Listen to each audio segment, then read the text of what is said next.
Wow. All right. Look at this crowd. We're very excited to be kicking off Sport Beach this week. I'm glad that we already mentioned the Knicks ahead of the World Cup panel. So go Knicks. We're excited here. So our guests were introduced just a moment ago. I'm Ben James. I'm Chief Innovation Officer at GALE. I'm here with Pedro, Rick, Cristian, and the great Daniel Sturridge. Thank you very much all for being here. Round of applause for our guests here, please, everybody. So we're pretty stoked to get into this. So yeah, the World Cup is going on in North America right now.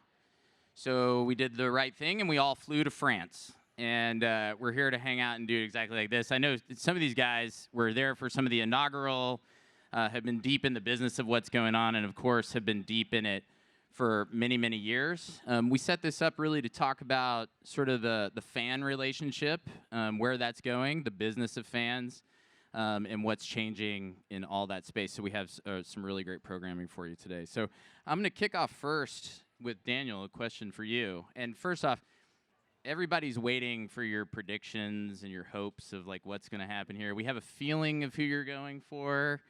So if you want to reveal a little bit of that. You should know who I'm going for. Okay? We have a hunch on like who you might be going for. But you've been in the game for so long. You grew up in it.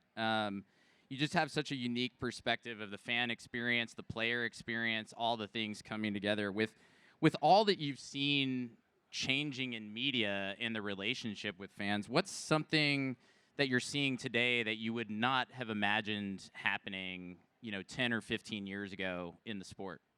I think firstly, good morning, everybody. Thanks for being here with us. I would say a lot's changed, but specifically, I would say it's the consumption of the sport. We're seeing a lot of different factions. You've got the watch-alongs now. You've got the streamers who are streaming live at games. Speed, for example, right now is in the stands streaming a game, which it wasn't possible when I was playing. I think the way in which fans are approaching it now is they've got a lot more of a voice as well, which is a beautiful thing to see. So there's just so many different ways as an entry point to get into the game. Whereas I think before it was mainly broadcasters that were in control of how you consumed football matches. I think now we're seeing a different way of entering the sport and maybe following individual players if that's what sparks your interest. So there's just variations of ways to get into it. Are you seeing any unusual fan interactions or anything like that? Like, is anything like come to mind as something just totally out of the ordinary coming with all this media change? No, not really. I just think it's probably the freedom to create. I think that's what's beautiful about social media and about I think fans having a voice about how they feel about the game. Of course, there's experts, there's players like myself who have played the game for a number of years and have my opinion, but I think for fans also, they've watched the game just as long as I have, maybe not played it at professional level, but their opinions are valid too, and it's kind of like, it's a different approach, I would say, in how they present the sport, but again, to my point earlier on, it's different ways of consuming it. I think for me personally, I always view, content and how to attract more fans in an entertaining way. I always think about trying to entertain, trying to have a hook, trying to make fans laugh, trying to make them feel some form of emotion, which I think is important because my job as an analyst is to keep you watching. Typically halftime comes before the game. Okay, let me have a coffee, let me go get a drink, let me get my snacks ready to go. But I think for me, it's important to go, okay, how can I keep you with me, and the cast throughout the game in an entertaining and engaging way? Yeah, it's great. Getting fans to be part of it in every imaginable way through media seems like a great opportunity for brands. Yeah, of course. It very much is. And I think you have to kind of ingratiate yourself into how the fans, and meet them at their level, because I think fans are very much knowledgeable now, and you have to be authentic with them too. You can't beat around the bush or be fake about it. You have to be authentic, meet them at their level, and give them something that's authentic, something that they can resonate with. And I think everyone's fighting for the same eyeballs, fighting for new fans as well. You see a lot of teams now, they're creating their own content. Maybe before it was agencies, it may have been brands who were focused on that, whereas you see teams now, national teams, club level teams, they're all creating their own content because they understand the value of having the talent. And also, again, with the creators, there's a lot more collaboration now directly between a creator and athletes, whereas before, again, it was maybe the broadcasters who would have a typical interview sit down. Now it's about getting the personalities out there, making the guys feel, and humanizing the players, which I think is important. Yeah. We're all human at the end of the day, right? And I know players are viewed as superheroes, but to have that fan connection and player connection, I think that's what is important. In today's time, it's beautiful to be part of it. It's amazing. Well, we know that the fan connection is really important to brands. We're fortunate to have Rick Pineda from Diageo joining us here today. And a lot of people may not know this out here, but you really were writing the new playbook for the portfolio of brands, really deeply engaged in the relationship between Diageo and FIFA. And so we'd love to know, based on some of this new fan interaction, like how are you managing such a great portfolio of brands across the world? Yeah, no, thank you. When we think about how to make this a powerful driver for our business and culturally for our brands, I think it goes down to two things, and Daniel actually touched on both of them. One is being true to the sport. I think the last thing we want to do is interrupt or try to hijack the moment, right? It's such an organic, beautiful experience when people are coming together, community is being formed around the sport. So being true to how we communicate to consumers with our brands.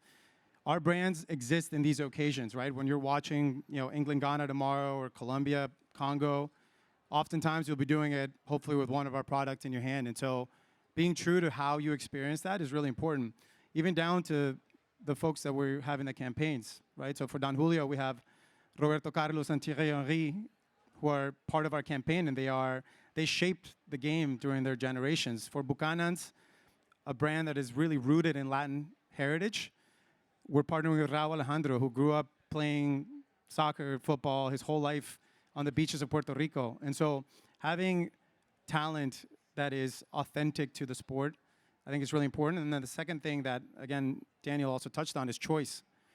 We want to give consumers choice with how they engage with our brands. And that is across type of spirit, format, ABV, right? So if you want a cocktail that's 0 alcohol, if you want something that can be mixed, if you want something in a can, if you want something you can take home for a party, we want to create opportunity for everybody that chooses to engage with our products to do so in their own way responsibly and in a way that feels part of the celebration and not alien to it. We were talking backstage, you have such a great idea about like just the insights in the sport and the communities that you're in. I guess as a tee-up, do you have a favored team here in this year's World Cup? I'm Colombian, so of course we're going to wind up going to the knockout round and losing to England at some point. You're putting it out there, right? You did that. I'll just say thank you for that. But I'm also, look, my adoptive country of the U.S., I think it's so amazing to see Americans rally around this team, especially today. I've had a lot of friends whose kids live in the South playing baseball and American football, and they're all sending me pictures of their kids asking to go to the store to buy a soccer ball. And so I think it's beautiful to see what's happening also around Team USA. It's amazing. So we're also lucky that right next to you we got Pedro Pina from YouTube, and you cover YouTube for the EMEA region. I mean, that's a lot of countries in there, and a lot of insight of how people consume something like this soccer event. I mean, with so many things shifting in media rights, how does YouTube, view this opportunity to connect with fans, and what's really the sweet spot that's protecting the value of the sport and the connection for fans across the game from the YouTube perspective? So thanks for inviting me. It's a pleasure to be here. I think Daniel's actually touched exactly the right sweet spot that makes YouTube be in this moment in a really special place, and that is the keyword of authenticity. People crave for authenticity, and when that authenticity is found, people really, really connect, and this is where fandom is built. So right now, I mean, sports represents for YouTube about 40 billion hours on an annual basis. People really go to YouTube to watch to watch sports, but they go to watch sports not only the live transmission of the game. What they really, really like to see is everything before and after. They want to see the behind the scenes, the get-readies with me, the what happened in the locker room, what happened outside, the family supporting, the fans. They want to see the whole story. We saw this with big events like the Olympics and others, where the watch time continues after the big events, where people really want to know what happens to the athletes. They want to know their voice. They want to know what they think. They want to, and more importantly, they want to see the game through the eyes and the experience of the creators themselves.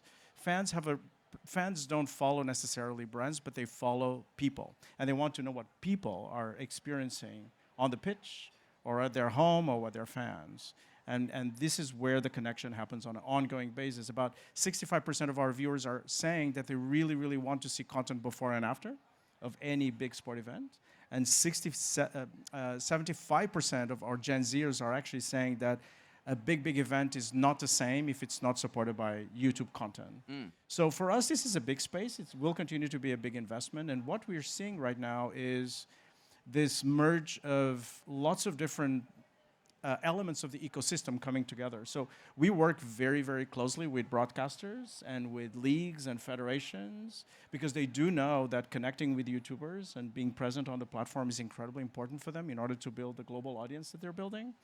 And so merging these worlds all in one, it's actually what will continue to provide the energy and the growth in the sports area for the future. We also see, we were talking about this on the green room, we see creators actually buying live stream rights and streaming games through their own channels with their own commentary, achieving incredible success. So I would expect the next years to be, and I think the World Cup will be a great petri dish of this, where the creator economy comes together with the big sports, the big federations, and the big IP owners in this big mesh of all these, where fandom is at the center, really, and drives it, based on Daniel's authenticity point, which is at the core.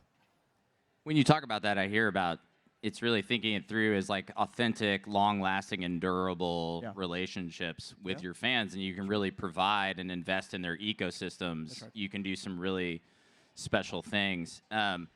Yeah, I mean, what do you know, I was telling you backstage as well, we subscribed just recently to YouTube TV with a 5 and a 4-year-old in the house. We're trying to watch the World Cup now. Thank you for that. Appreciate it. And so I'm, very invested in this as a father and someone who thinks a lot about the future of media.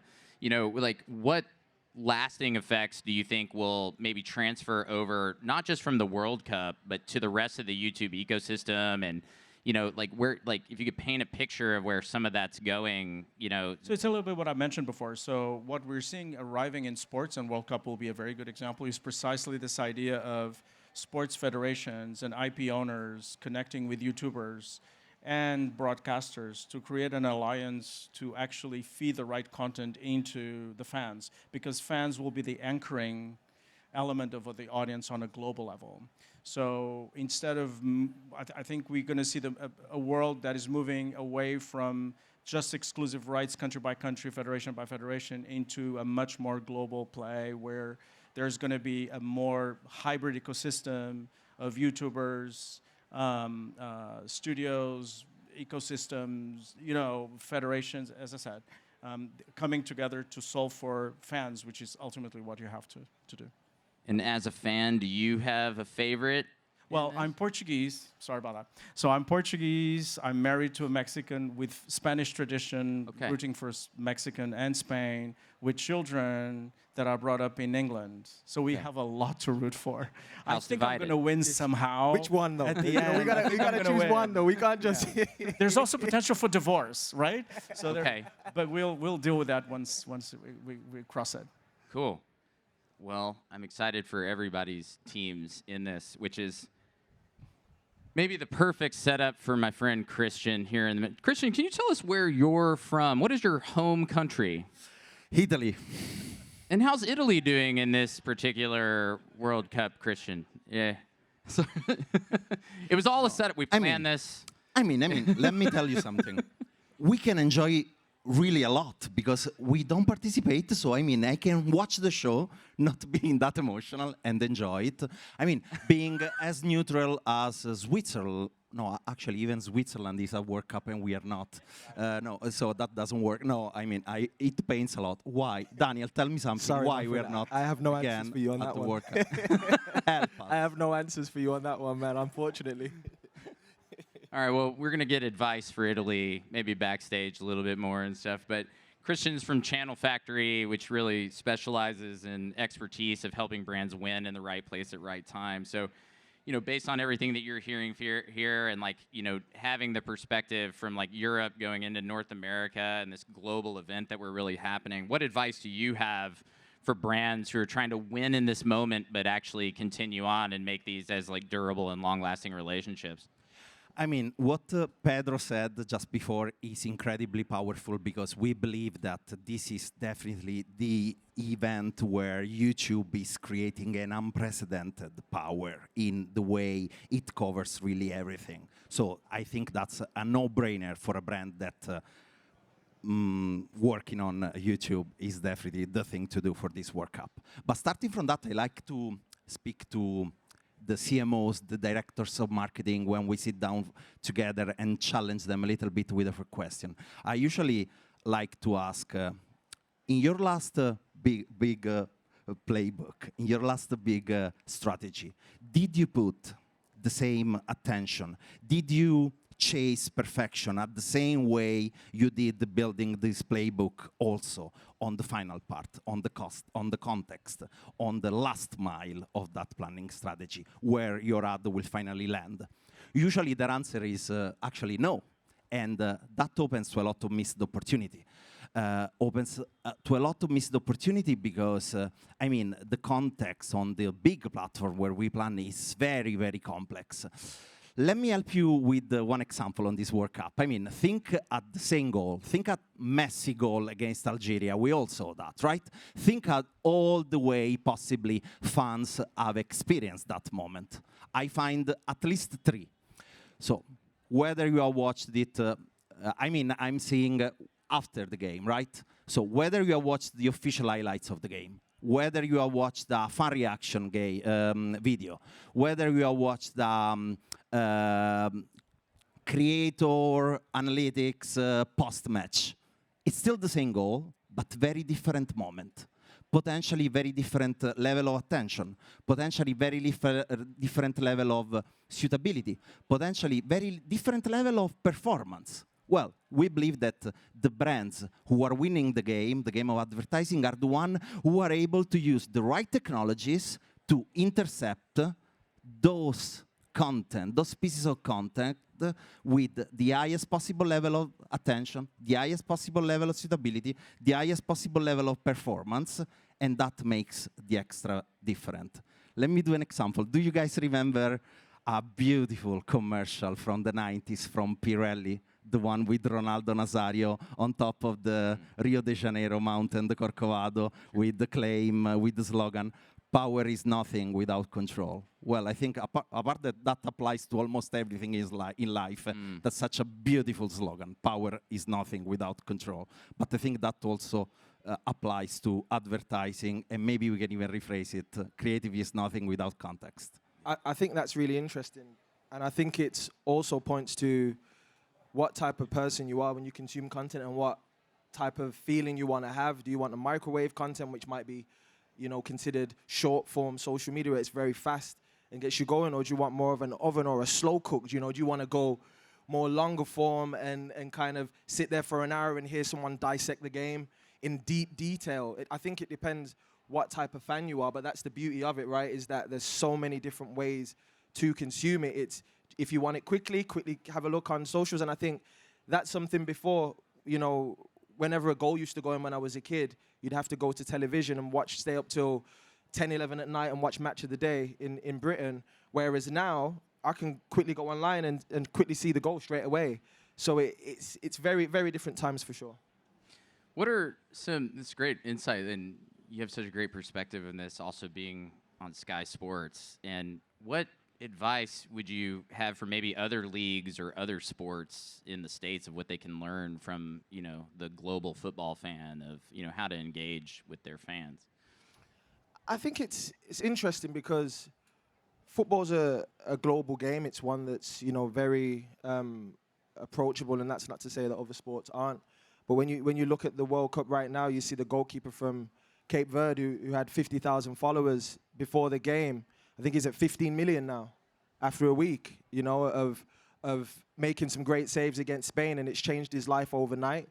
And I think the one thing about football is there's so many different cultures involved, and it's being able to speak to each culture about and present yourself in an authentic way is how I think you gain new fans. I'm a huge fan of NFL, NBA, and my entry point to NFL was fantasy football. That's what got me into the sport. But I think without that, I wouldn't have had a clue because it was a completely different sport. So I think it boils down to how you choose to present yourself and as what your key driver is. But I think certainly with football, there's so many different cultures, so many different countries now that we're seeing in the World Cup that you're presenting your country or presenting your team or your brand in the authentic way you want to speak to your audience and speak to your fan bases. And I think that's what is prevalent in football for sure. Yeah, growing up as a Dallas Cowboys fan, I had to make sure I said football for Thank you very much what for we're that. representing up here. Let's not get into that debate right now. Yeah, this isn't we the could be here space for hours, for that particular time and stuff. But no, it's really great advice for everybody. And Rick, kicking back to you from the brand perspective, what are you really wrote the contract between FIFA and Diageo. What are some of the insights that you're already seeing through some of this of like what other brands can learn from about how to get ready maybe in other sports or, get ready for building their own fan bases and relationships with fans? Yeah, I think it's thinking about the communities that come together, right? I mean, I think about the legacy of the World Cup, right? And I think it's beautiful to see, especially today, how people are rediscovering that we have more than connects us than separates us, right? I love seeing the video of the Japanese fan eating, a plate of ribs for the first time in Texas, or the Scots taking over Boston. So as we were entering into this partnership and thinking about an expanded tournament, more matches, more opportunities for people to come together, it's respecting that and elevating that rather than trying to interject it and put yourself at the center of it. Because at the end of the day, our brands and no brands are the center of this tournament. It's the athletes, it's the countries, and it's the fans. And so as we were thinking about building this partnership, that was at its core. How do we elevate those three things and hopefully leave the tournament, the sport, and these communities in a much happier and more connected way than we found them? Daniel, I take you as pretty open and available to your fans. And with these channels and these places that we can reach them all these different ways, comments on YouTube, comments in social media, you've got a lot coming at you. Like, what are you using as like the player mindset to take on this like new media ecosystem and manage your relationship with your fans directly? I think the key word is direct. I would say that relationship changed quite a lot. From when I first started out to now. And I think the athletes particularly are a lot more entrepreneurial now. I would say they're very much, can collaborate. In the past, it was maybe more of a sponsorship model, whereas I think now, people are a lot more into the partnership model because they understand they can create their own content. They've got their own audiences and their own fan bases and can speak directly to their fans, And I think maybe that was different before, where you would just represent your team or represent your national team, and that would be your only focus, where I think now it's about creating, your own brands. Even for myself now, creating my own content, even as a former player and analyst. I think it's important to create your own IPs, things you're passionate about, things you think you can add your own twist to in an entertaining way. I think that's kind of like the future for athletes. We've seen it countless times from America. They've paved the way in a lot of a sense from LeBron and people like that who have shown an entrepreneurial spirit. And I think that's bleeding into Europe and allowing for a lot of the players to think probably a little bit more broadly. lots of ways to win and connect with people in so many ways. And Cristian, do you have other advice about how to help brands? It's a lot of moving past this as like a big impressions event, and you mentioned a little bit about it, but I wondered if you could expand a little bit about like just what brands should expect for managing their communities in an ongoing way. I mean, another thing that I think is very important to observe, especially for the long-term effect of this big event, is the way to really different potential huge fandoms. No, the North American one and the European one are enjoying this event. No, also in terms of time, so in terms of really watching the content. Like, I mean, we Europeans are watching this World Cup kind of like we're watching. I'm pretty sure there's a lot of Knicks fans here. Kind of watching NBA. Recouping the day after. I love NBA. I watch it at breakfast the day after because it's during the night. And that's the way many people are enjoying this World Cup. Right. While in the US is finally the moment that soccer can become football. Can we say that? So, I mean, really fall in love truly for these sports finally, after 32 years from the previous World Cup. So I think it's interesting to observe where these two huge fandoms will go, the North American one, the European one, and of course brands will need to work, already needs to have two different strategies, but we also need to work accordingly following that. Well, we could spend another half hour talking about the Knicks. If we're not careful, we'll do that. We've got just a few seconds left. I'm going to kick it down all the way to the end and just ask, in one word, guys, in one word, what are people going to look back and think about related to this year's World Cup?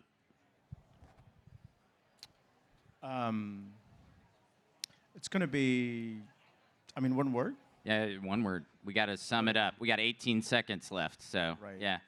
I would say community. All right. Community. I would probably say hope. Maybe Hope Core. Nice. I need to say context. Context? I'll say connection. I thought you were going to say England. No, not that crazy. Well, thank you very much, guys. Really appreciate you being here. And thanks to everybody for joining us at Sport Beach. There's a World Cup watch party later this week, so we hope to see some of you there. So thanks very much.